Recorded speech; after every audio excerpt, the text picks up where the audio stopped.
Okay. Yeah. Thank you, everyone, for being part of this webinar. Thank you, Raj and Sogi, for joining, and thanks, Malik, for moderating. I'm Anand, the founder and CEO of UnAbandon AI, and I've been in the retail industry for 25 plus years, and UnAbandon AI has been my dream for at least a decade plus since the dawn of digital platforms and era. We'll explain more on what UnAbandon AI is and how does it solve the problem of real-time demand and supply aligning to it as we go deeper. But super thrilled to be here and look forward to discussing and getting on a conversation through for the next 60 minutes. Yeah. Thank you guys for your intros and Raj. So he's sparing your time to join us in this webinar. I'm sure everyone in attendance is excited to hear about your insights. So I'd like to kick it off with just sharing some key statistics to reflect the challenging year retail has gone through. For the past 2 decades, retailers have been building a huge treasure trove of customer data and behavior across channels.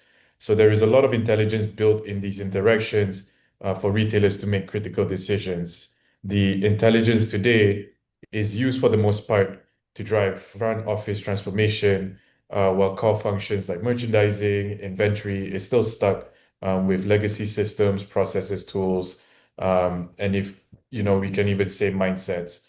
So in short, supply is not meeting demand, and this creates a double whammy effect on retail. That is when retailers lean on promotions and discounts to push product out, which eventually erodes margins. Ends up buying these products out of the deals they're getting, and they may or may not need these products necessarily. So we then see free returns coming in for all these products. So NRF has even stated that product returns fueled by promotional led sales is expected to be 850 billion in 2025. So huge problem and huge challenge for retailers now who are gradually losing market share by offering these free returns to stay competitive. In 2024 alone, 150 plus retailers have gone out of business as per S&P 500. So with that sort of context and background, I'd like to kick off the panel by hearing from you, Raj, as someone who's seen merchandising cycles at scale in Walmart. How has the pace of change, especially during peak or holiday season, evolved over the past few years? It has changed both for the consumer and the merchant. So I'll share both lens with you. For the consumer, what used to be lining up in the wee hours of the morning around sneaking around the store on Black Friday, as early as 3 a.m., 4 a.m., is now a 24/7 online drop game, right? Deals now start on Thanksgiving week. It's not even Thanksgiving Day or much earlier. And a huge share of volume moves through online, mobile or web, and even before the store doors open, right? So to put it in perspective, e-commerce was about 10 years ago, was about 7 to 8% of total retail in 2015. And last year in 2024, that's now nearly 20%. That shift in shopper expectations around speed, availability, and friction-free fulfillment, that's kept merchants on our toes. Now, when you shift it to the merchant lens, back in the day, our real time signal came from walking the stores at peak Black Friday hours. Literally, we used to go into the stores, counting what was sold, what was half sold, how many untouched pallets were still sitting on the floor. Supplier partners would text photos from across the country. Then we'd all rush back into our desks, to our offices to forecast markdowns. This was all visual, manual, and too often too late. And then came the era of refreshing your online dashboards every 15 minutes, right? Online drops were happening much prior to when the doors opened. And those signals helped understand what you could mark down, what has sold out, what you need to put in the right fulfillment center or the distribution center, but it still wasn't truly real time. And the actions as a merchant you could take in the middle of the season were limited. And now, where are we now? Today, we're I think experiencing truly collaborative, agile supply chains with the help of AI, demand signals from early online activity is flowing in near real time. And that's enabling dynamic store specific allocation, which will help significantly reduce the markdown risk, and, if possible, earlier markdown decisions as well, and significantly more smarter fulfillment moves when you have a near real time AI demand signals. Year over Hmm. year, you asked about how has this pace changed, right? Year over Hmm. year, this change feels incremental, but when you zoom out a decade, it looks dramatic. And that honestly is what real evolution looks like. Should look like organic, not forced.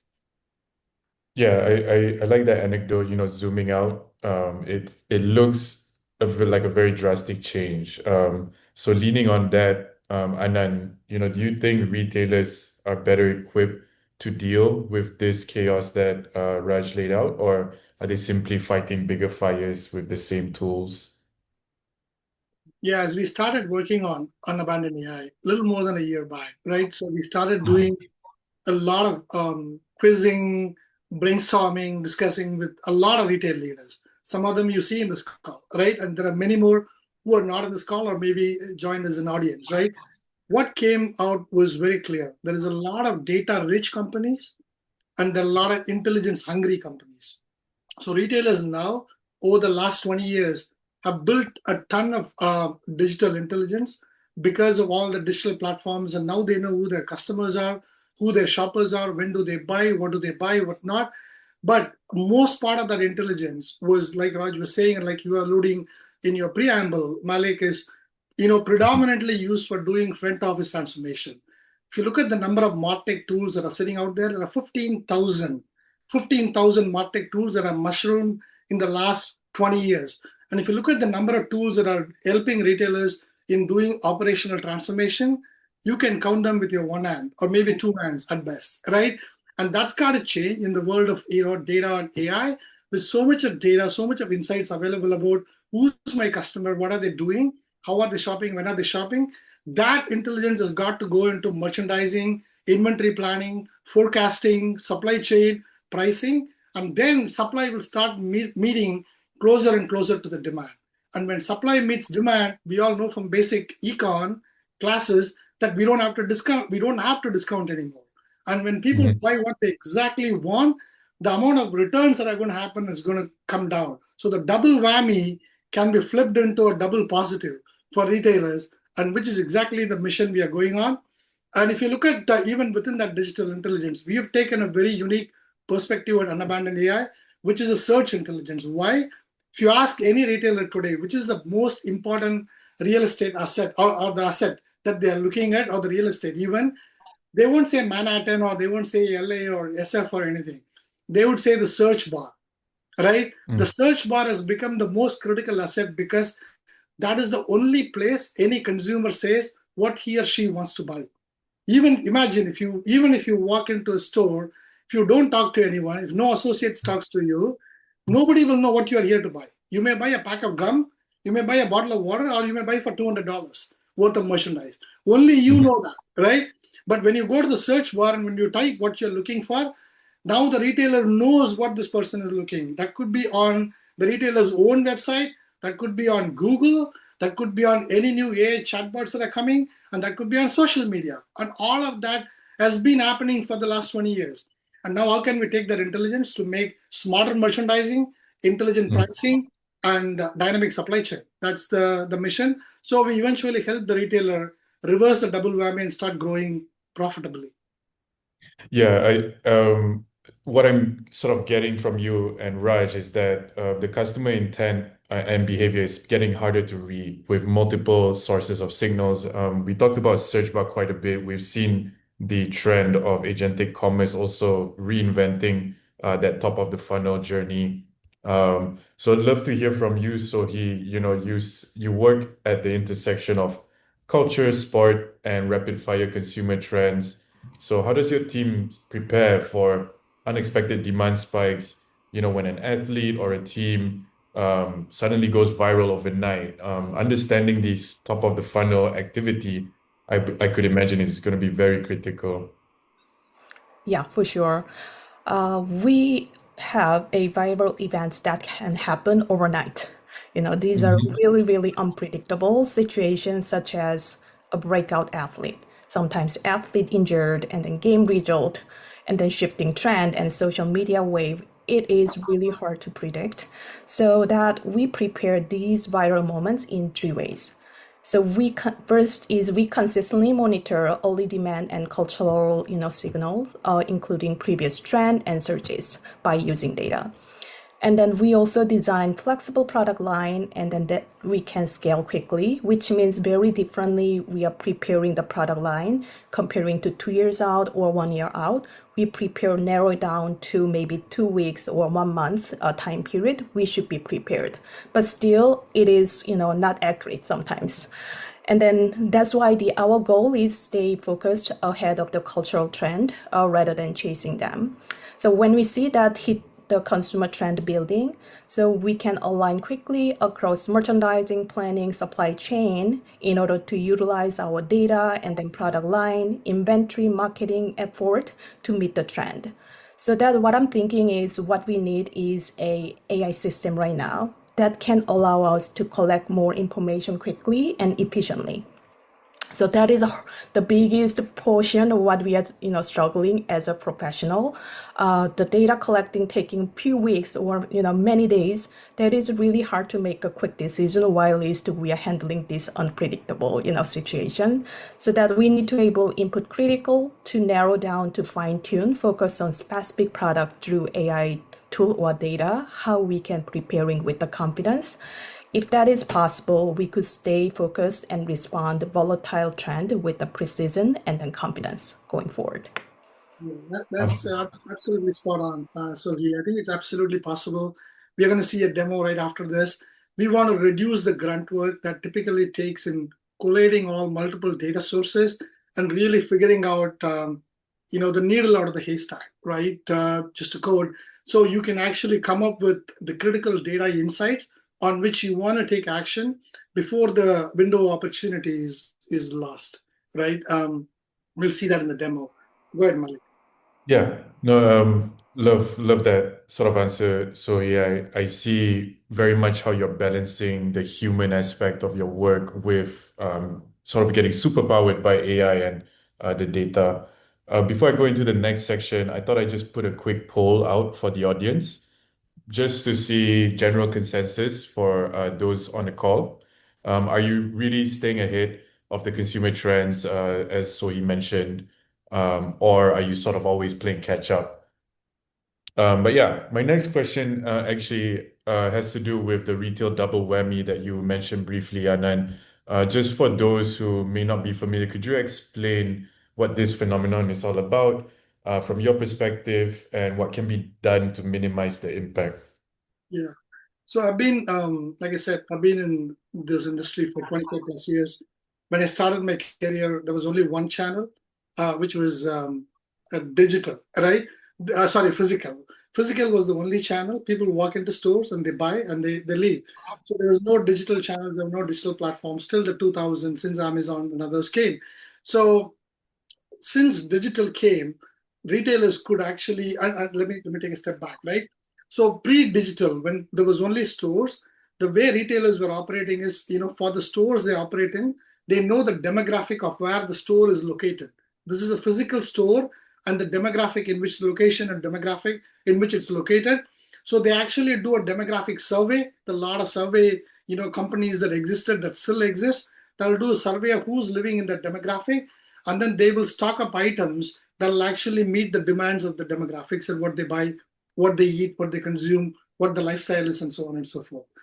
But since digital came, what did we go? We went 24/7 shopping, shop where you want, when you want, how you want. And then there was the concept of endless aisles. What is endless aisles? You can actually buy endless list of items within a particular category, subcategory if you go inside the product catalog, right? It's a long list that you can really go into. And that actually opened up a ton of opportunities for retailers, right?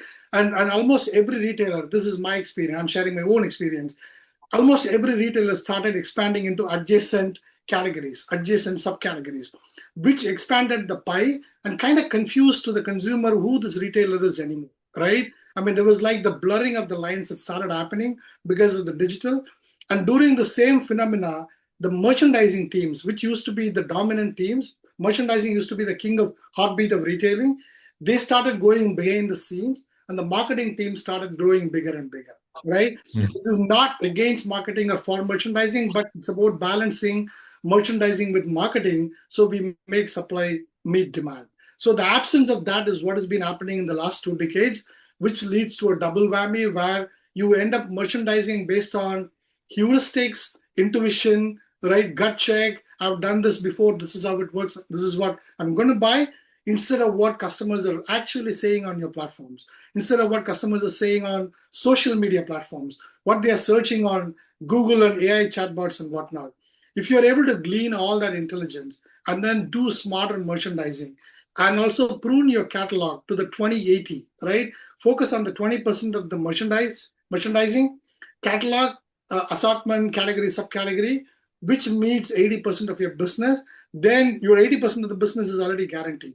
There is a 2080 in everything. I mean, Jensen taught me this, right? And Jensen assured me that actually there's 2080 in everything. So how do we help a retailer to get towards the 2080 in every category, every subcategory, every assortment, in every demographic, every zip code? It's not an easy task. It's one of the most complicated, data science heavy tasks after maybe protein sequencing and DNA, discovering new DNA strands, right? So how do we do that with AI now? Why are we doing UnAbandon AI now, right? Because now with UnAbandon AI and AI models, we can actually map these data signals and convert them into intelligence that retailers can use to make the decision. And that hopefully will help reverse the double whammy trend and help retailers get back into a smaller category, define or redefine who they are to their consumer base, to their targeted segment base, and then start selling at the highest revenue and the highest margin, and invest in their categories to grow profitably. Mm-hmm. No, I like that. So, if we can take that hypothesis where, more attention, more transformation needs to happen at the merchant side, um, in this world where retailers very often juggle creative merchandising instincts to match the supply to the fast-moving demand. And I believe so. You sort of touched on this already, but open to the whole panel, how do you see AI fitting into that equation? Yeah, can I share my thought here again? Uh-huh. Yeah. Sure. So Yeah. I do think while we are living with the AI in many ways, so AI and intuition are not opposite. So AI gave us clarity and speed. So that is Mm-hmm. also spotting pattern, color trend, and demand only to see that what is happening. So that intuition also give us more meaning, understanding consumer, and then what does it mean, what emotionally resonating to our customer. Being said, AI is actually a tool and give us strengthening our creativity. Because of it is free us from manual work, hours of the data digging and Yeah. dashboard, rather than that allow us to focus on our hours visioning to the future and storytelling. That's why this is the perfect harmony between AI and intuition to leveraging our profession and human potential here. Absolutely. Awesome. Completely. Raj? Yeah. I'll just share an example here, right? Not necessarily AI. Anand, you talked about search and the relevance of data and the recognition of patterns, right? This could have been done significantly faster had AI been available at that time. This was during my time at Walmart.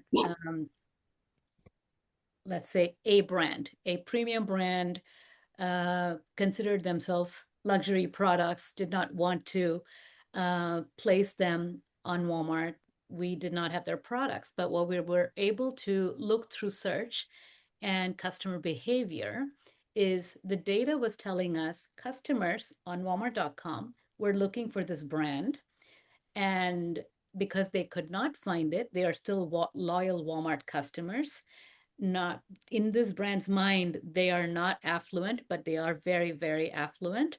And they are converting to two other brands at prices higher or on par with this luxury brand's products, right? So taking that data and sharing with that brand saying, hey, you've said no to us for 12 years, but hopefully something changes after you look at this data where people are looking for your products but converting to your two competitors. That must not be taken lightly. And they did. I managed to bring them on, sign their contract, and bring them on. This took me about 5 months to get to the data, go through different departments. The data is already there, but the human intuition is there, the curiosity is there as to how can I solve this problem. But AI could augment that and make it much more fast and efficient for the merchant, where I could have cracked 5 other brands where it took me 5 months to get to all of the data. Wow, Yeah, very interesting. completely agree with what Raj just quoted as an example. And Sogi's view on you need intuition because merchandising, everyone knows who has been in the retail world, is a mix of art and science. In the last 20 years, there's so much opportunity to do science. When I say science, I mean data science. Now we are just bringing with AI data science into the art of merchandising. So it looks not just beautiful, but also logical and aligned to the demand signals of the customer. I think I would just say that, and Mhm. hopefully that nails the message. Yeah, no, perfect. Thanks, guys. And so it's very clear, and I can see this from Sohi how you're designing flexible product lines that don't go longer than a month. That the planning cycle is no longer in seasons, but nowadays in hours, days, and weeks. So with that, how must the cadence of decision making in merchandising and inventory change? And again, it might sound like it's repeated, but what role will AI play in that? And maybe before we get into the answers here, I know Raj, you had like an anecdote on you personally seeing this yourself, if you wanted to share with the panel. Sure, happy to. Yeah. AI's biggest value when we look at retail, merchant, and decision making is speed and clarity. And so he already mentioned that it shortens the time between what's happening and what action can a merchant take at this Mhm. time, right now. And a lot of times merchants are signal hunting. They are trying to parse what is a trend versus what an anomaly is. And AI can help answer that in minutes instead of days or months. So to help you visualize what I mean by that, I'll take you back to summer of 2016. Mhm. This was the peak of Pokemon Go fever, and the game was so addictive and so battery hungry. Our phones were not as sophisticated as they are now, that players started draining their phones within hours. Their the charge on their phones. Mhm. Within 2 weeks of Pokemon's US launch, the sales of portable battery packs that just skyrocketed out of nowhere. Over the course of a few weeks, 1.2 million units of battery packs, portable battery packs, were sold. And no retailer could keep it in stock. Brands like Anchor couldn't keep the battery packs in stock. And it took everyone a few weeks to realize what exactly was causing this sudden spike in demand, right? So that was a drastic demand shift. And that didn't happen overnight. It happened because of something like Pokemon. It happened within days, and most retailers simply couldn't react fast enough, and they didn't have the hourly visibility into signals. They didn't have the automated ways to distinguish, is this a fad? Is this here to stay? Is this a real trend? Should I chase? And that's exactly where I think AI steps in today. It helps you detect these spikes early and Yeah. separate the anomalies from the patterns. Yeah. So he and Anand, just in case if you had anything you wanted to add to that. So Oh, you're so mute. you're on mute, sorry. Yeah. Yes, I think we can share some ideas. So we also expected previous trend pattern for making some specific products, shoe in sports, that traditionally led by male dominant. The consumer pattern was very male dominant. That's why we try to learn how to make a size range to cover consumer male customer right. However, the early lead of the some products, which is a female athlete product, actually that impact more about female and then younger girls consumer too. That's why it was hard to imply to our size range change for 1 year after. Therefore, we immediately read first 24 hours consumer sales trend and then market consumer trend lead, and then we immediately change. The earliest time is maybe 6 months later product line can applicable our size range changes too, which means if you are able to predict this early signal, that will be help us our next year's business to make it right size and inventory range to be prepare consumer demand earlier as possible. That is my example I can share with this trend reading is so important for making our business decision right. Gotcha. Anand, you're on mute, actually. Yeah. I just will add one more insight in the interest of real quick. Not the key message I want to leave in that example is not every trend is, every spike in demand is a good demand. So I had the privilege of experiencing that in 2013, 2014 with one of the largest retailers in the world in Canada, where the price of two items got swapped, right? Because it was a pricing file, was a spreadsheet, somebody manually updated it. They changed the price, they swapped the price between, I believe it was a broccoli or spinach and a Samsung 32-inch TV. So imagine the price swap that happened. It was all in the same file. So the Samsung TV became $4.99 Canadian dollars. It got published 2 days before Black Friday, and people are buying it in droves. Somebody took the link and posted it on social media. That time it was Facebook and Twitter, right? And now everybody started hitting the website and started placing those orders. And the site eventually came down.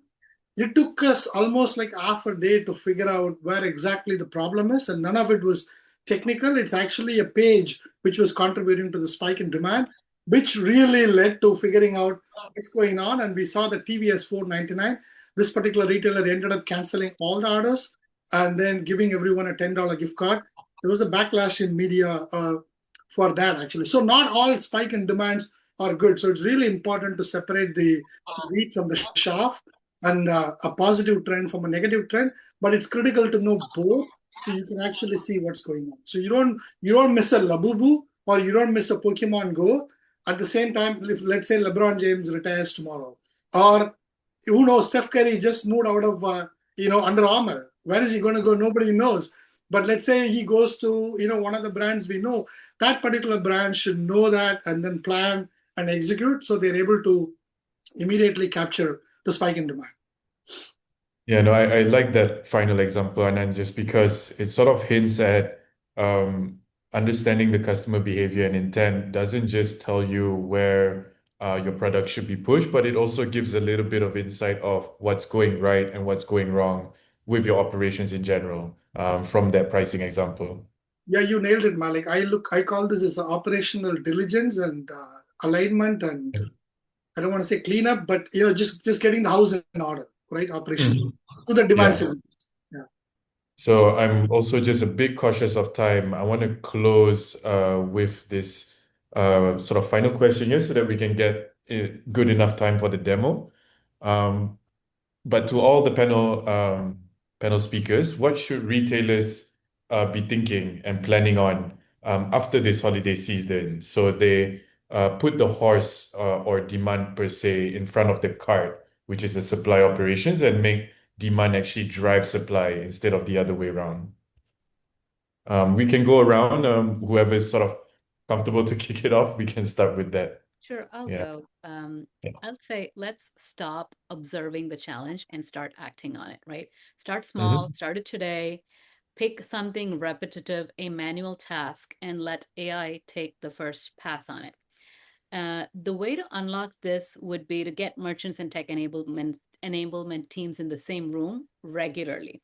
Merchants speak their assortment, pricing, negotiation, the daily realities of driving sales.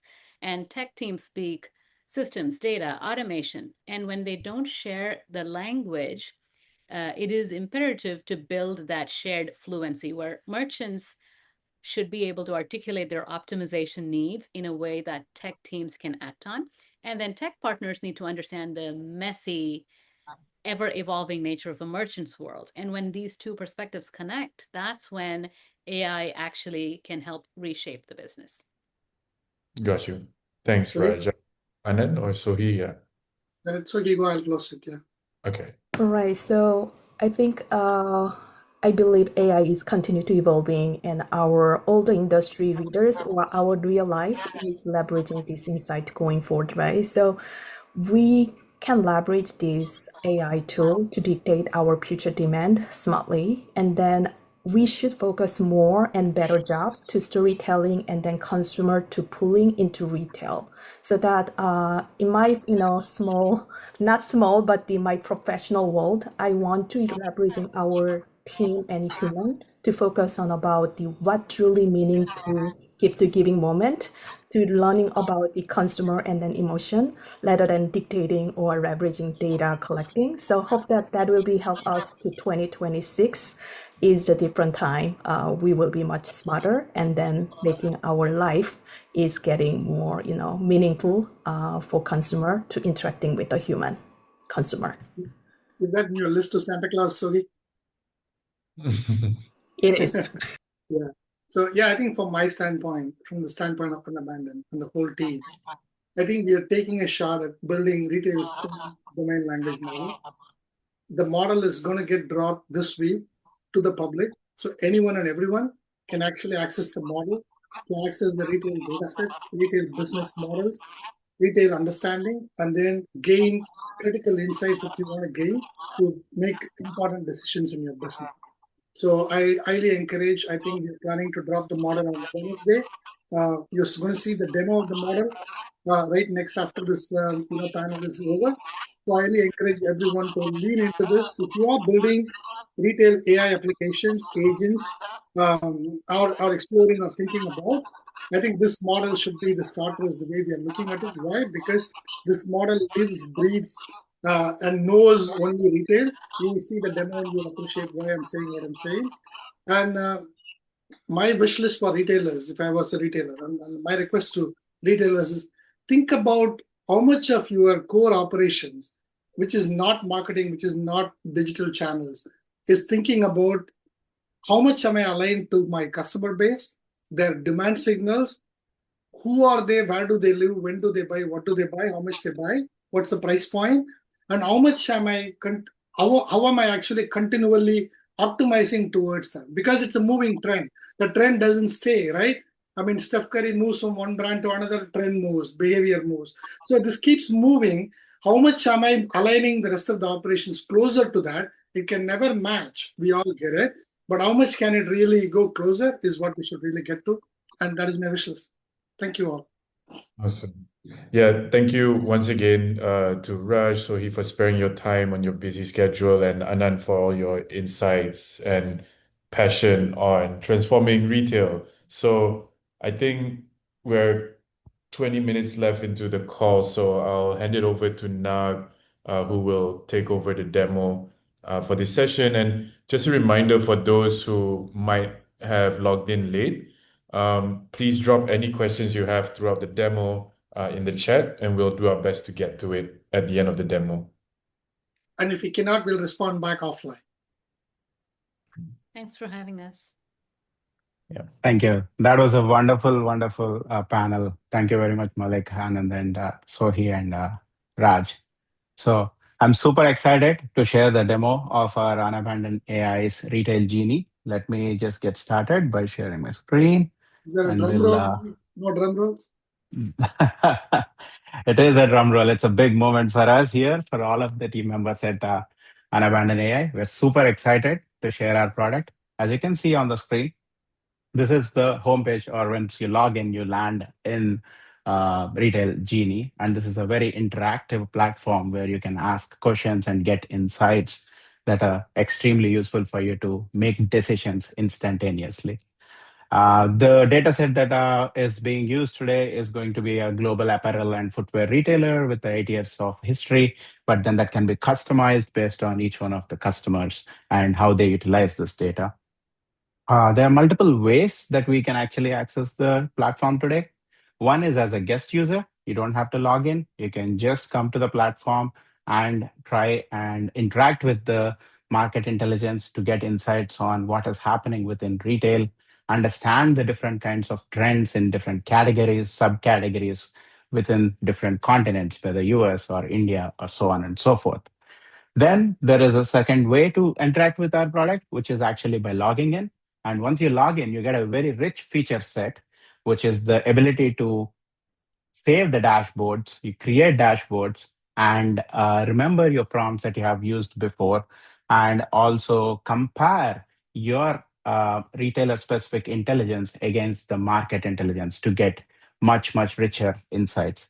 And some of the data that would be required to support that is the product catalog, the clickstream data, then the operational data like inventory. These will help providing a rich user experience and reasoning behind. Now, without further ado, let me jump right in to our demo and let's interact with Retail Genie. As you can see, it starts with a very beautiful welcome. And I'll say on the left, as you can see, there is some sample prompts that we have put in place for new users to get acquainted with the interface and the product. But then eventually, once someone gets used to it, they can come jump right in and ask the questions that they would. So say on a Monday morning, just like today, I would just say I'm a VP of merchandising. I have some questions and I would like to prepare and understand, get insights for what's happening within my business. Then as it's coming through, I can also explain. So some of the frequently used prompts would be showing up on the left side here under the frequently used. And then some of the chat history that we have interacted with the product on will also be available under the chat history at the left side. And while that is running, so fundamentally within Retail Genie, there are three major features that I would want to draw your attention to. One is the interactive dashboard that we are actually seeing right now. And apart from that, there is executive insights on the top right, where you can get into deeper and richer insights. And then there is a dashboard feature where you can go deeper into. So just give me 1 second. Let us jump into add a quick hiccup here, but let me just jump into understanding what are the categories and subcategories that I would want to see and pick it up from there. Looks like it took something from your previous memory. Yes, it has taken some of that. So let me just do a new chat and probably we can go from there.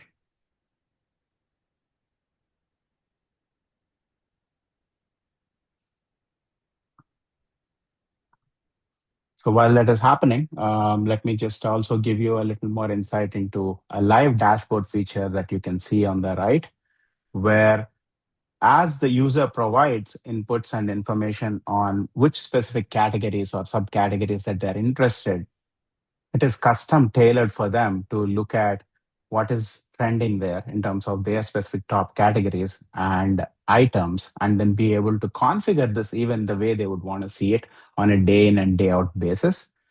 And let me just quickly start a new chat so that we can just go. Just give me 1 second, guys. Anand, why don't you just go over and I'll refresh it. Yeah, no worries. Oh, you stopped the share? Yes, I'll start sharing just in a second.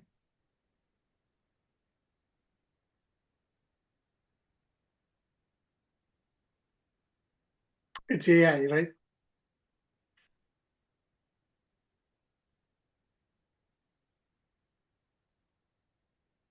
Okay, looks like we are up and running. Just give me 1 second.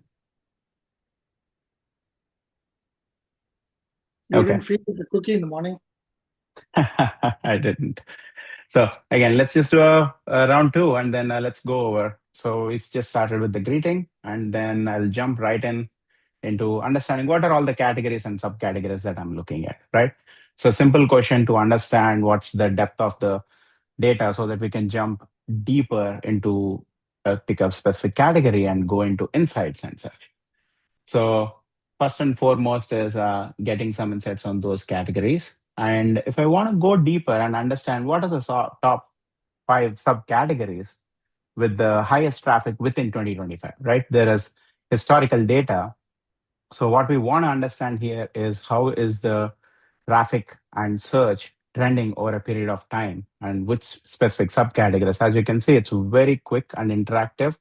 It points me quickly to the subcategories of footwear and bottoms that have the highest traffic within 2025. Now, if I want to flip the question and say what is happening with the bottom five brands, now see, I'm switching away from the subcategories to the brands to understand what are the bottom brands and what's going on.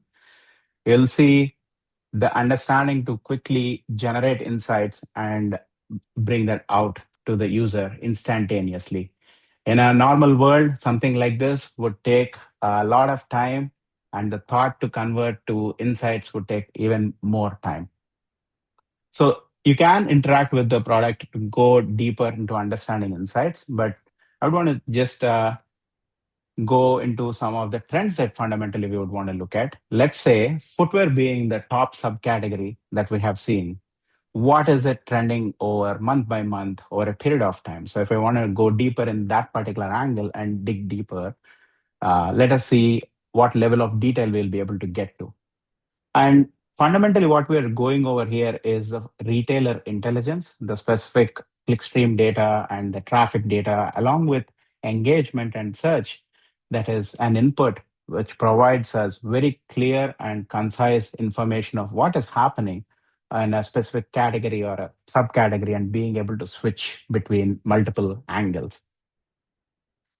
Great. This is very good information, but how about productivity, right? Like fundamentally, how does this help me with productivity? Why don't we ask a Genie to draw a chart? Uh, Definitely, chatting is a little bit of an intense activity. So this is where probably you kick off the prompt and probably switch to some of your other tasks, check an email or respond to a Slack, and then come back to see a beautiful chat that explains what you're looking for. While that is loading, let me draw your attention to what I was talking before about the live dashboard. So one more feature that we have right below the live dashboard is merchants are looking for insights and they're looking for information that is extremely valuable. And that's where our breaking news comes in handy. And this can be very specifically tailored to what a merchant and a user profile is actually caring about when they're dealing with a specific subcategory, the data and news that is happening with respect to that particular category being visible quickly here can tie the story together on what trends are happening in the market. So coming back to Genie, as you can see, it very quickly we're able to chat. Let me show you one more feature here. We can quickly add this to our dashboard, which is our inbuilt dashboard feature. And you get a confirmation set that this chat has been added to the dashboard. But I would also want to go to the dashboard. You want to go to the dashboard for a second? Yeah, absolutely. So you will see multiple dashboards that I have been playing around with as well that pop up here. And the ability to look at that or make a copy of it and may either shoot it in an email or take it to a Slack to discuss further in depth. That is the beauty of this. And you can even refresh these dashboards because you might have kicked this off at a specific time, but you might want to refresh and get the most insightful data. Now, getting back to Genie, I'll continue from there. It's just a click away, basically. You don't have to go further in detail. Now, beyond that, there is also an ability to do an email feature. If I have the specific category that I'm trying to go in depth into, and I want a summarization of this, and I would probably want to send an email. I can quickly run that particular prompt, asking it to compose an email summarizing the footwear trend for 2025 and go from there. So these are fundamentally not just the intelligence, there is an inbuilt productivity aspect of it. And the next bit is what I'm more excited about. So I want to draw your attention to this. When I say compose an email, you would see a new feature pop up, which is using an email app, being able to send this out to whoever you want. So when you click on it, immediately it'll open up your native email assistant, either fundamentally an Outlook, or if you have any email assistant configured, it'll draft this for it to send to whoever you want to. So The what more it does, I go ahead, Anand. it reduces a ton of grunt work in collating data, like sometimes gigabytes, even petabytes of data, crushing them, and then really getting you the insights and the intelligence. Look at all the monthly traffic data for 2025, charting it, and then enabling collaboration within the organization, which Sogi and Raj were talking about, where you can send it to your team, send it to your leadership, send it to your partners to make critical decisions before the opportunity window is shut. Exactly. Thank you, Anand. Now, the insights are great, but if I want to dig deeper and understand, okay, I'm looking at the trend, but is there seasonality for footwear subcategory? And I want to understand what could be the reasons behind that. So I can poke deeper to get such insights as well. So we'll let it load, and then we can walk through what kind of reasons are actually driving this, and go deeper from there further as well. So this is Now, the side of the story where there is thinking, reasoning, explaining, attribution, all that built in. Yeah. So this is the most exciting part for me, really being able to not just retrieve data and insights and chatting, which are also extremely useful things. However, getting to this level of detail. I'll let you guys read, but if I have to highlight and bring to attention, the ability to look at a visual chart and then draw insights and say what could have been the reasons, especially drawing the attention to early peaks that we see in this particular data, driven by the post-holiday sales and then the New Year resolutions that kind of drive athletic footwear. Being able to get into that level of detail rather than just saying the brand is performing well, and then the mid-year fluctuations. And this is a time where during April and May, due to summer and vacations, you might see specific kinds of products within footwear that are actually going to take a peak. Then autumn and festive season, there's specific reasons to say in that time frame whether the sales and traffic are again picking up or not. Now, going into the reasons, what could be the fundamental seasonality trends and reasons that are driving? So one is weather and climate, and which kinds of footwear within that time frame is actually being impacted. And then the fashion cycles as new products get released during the year. That could be one of the reasons. Sales and promos, holidays and festivals, so on and so forth. You get the idea. The ability to get into reasoning rather than just providing the insights is the fundamental advantage here. And if I want to also poke further in and to see, I see a decreasing trend, and I ask follow up on why is footwear traffic trending low from April 2025. Then it will be able to think and understand what the merchant or a user fundamentally is trying to understand. And instead of putting that question and thought away and not being able to get an insight immediately, the ability to act on that thought and drive an action or get to an actionable insight is of humongous value. So let's give it a second for it to think and give the reasoning behind that.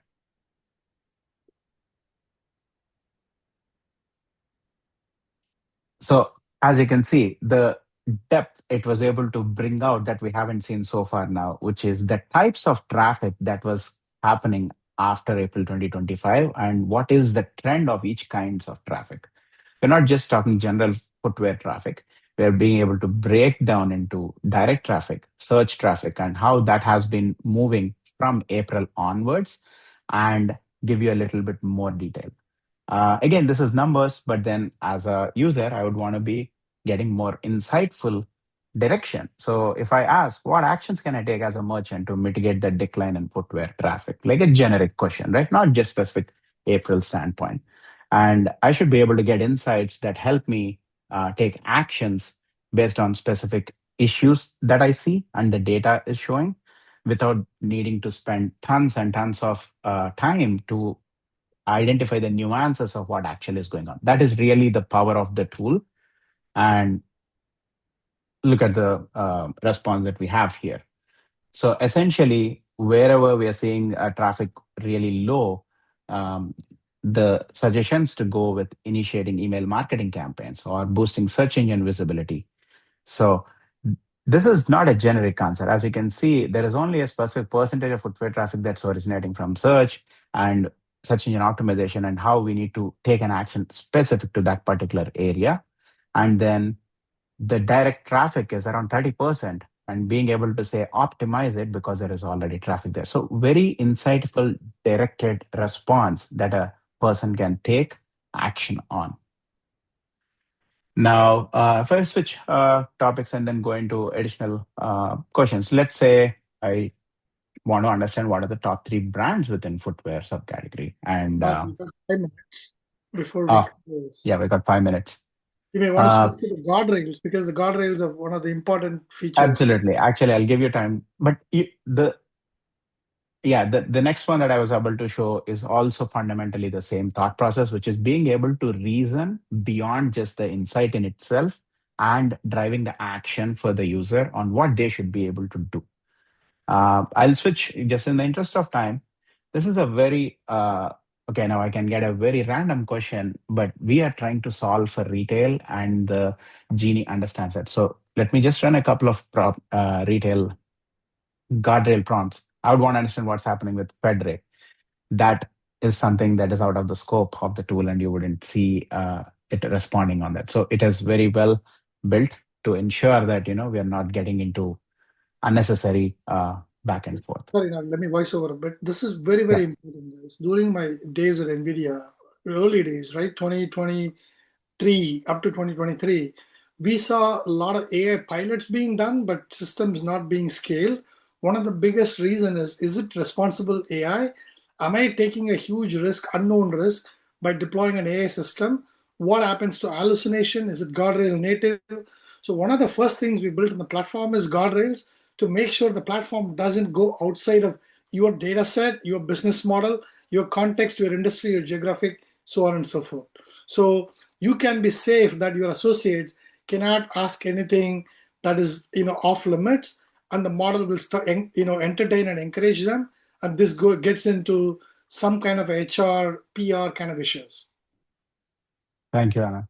So I'll quickly jump to some of the other features that I mentioned earlier. One is the executive insights. To give you a very high-level overview in the interest of time, fundamentally, this is a place where the executives can come in and then see what is happening with their business, starting with the total sales, the cart abandonment, search abandonment, average sale value of the items that are being sold, but also the trends associated either month over month or quarter over quarter or year over year.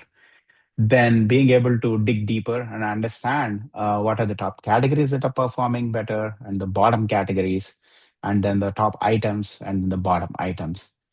Not only that, the top actions that are suggested for the business to grow based on search abandonment and the cart abandonment. And there is also curated news, very detailed, to hit specifically the categories and subcategories that the executives care about. This is very insightful and a quick way for executives to get most value and understand what the business is performing at. And the other feature that I want to jump to is dashboarding. And there are 2 ways of dashboarding.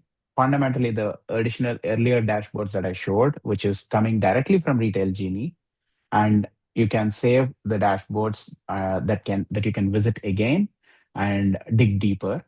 However, another dashboard which is specific to merchandising is what I want to jump to quickly. So this is a merchandising dashboard that gives the ability to go way more deeper to understand a specific retailer's performance, either through a time period that they want to look at, or through a specific category or a subcategory or a demographic or a location, can even be able to look at it at an item level specifically. Then the breadth and depth of this particular dashboard starts at the sales, cart value, the cart abandoned value, and then the search abandoned value. The top items again in demand, bottom items that are actually not performing. But not only that, apart from the high level insights, you can dig deeper into scenario planning to understand what would it look like if the percentage of the abandoned value got converted and if the bounce rate has changed. The ability to look into that. Additional insight is also being able to look into inventory and product demand. Every retailer definitely want to be on the top right corner where they have a very high demand and they have enough inventory to support that. But at the same time, being able to look at parts or items that have the highest demand and they're currently at low inventory and are of an opportunity, and low inventory and low demand, what actions they should be taking there. And then items with a high inventory and low demand, what kind of action that they should be taking there. And then additional insights into specific search terms that are performing well, and then the dollars that actually are driven by those specific search terms. So with that, just in the interest of time, I would want to give it back to Anand and Mallek. But I hope you really enjoyed the demo, and then would like to invite you all to play with the tool and provide feedback for us. Thank you. Yeah, thank you, Nag. I think we are almost on time. Thank you so much, everyone. This is really exciting. Like I said, the model is dropping this week on Wednesday. So follow the company on LinkedIn. We'll do a follow-up with all of you through email and communicate to you and also share the recording. And if there are any questions that have not been answered, we'll respond them in the email thread as well. But thank you to the panelists, thank you to the team, and thank you to everyone. It's an exciting week in retail for all good reasons. Yeah. Thank you. Thanks, everyone. Thank Wish you all a happy Thanksgiving. Yeah, happy Thanksgiving.